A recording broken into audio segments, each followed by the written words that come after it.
Hello and welcome to Do It Yourself channel. Today I will show you where to find the options, how to customize Braille keyboard layout in Realme 14 Pro phone, how to change its options and where to find it. So first of all, we need to go to settings. Next in settings we need to go to accessibility and convenience, then accessibility. Then we need to tap the Vision tab, then TalkBack. Next in the top right corner here we have the scope menu. And now we are looking at the Braille keyboard options. Here they are.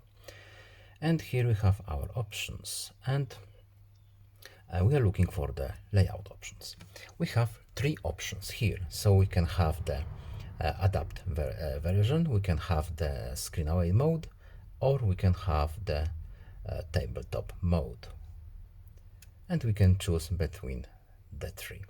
I will leave it at the adaptive mode, and that's pretty much it. Goodbye.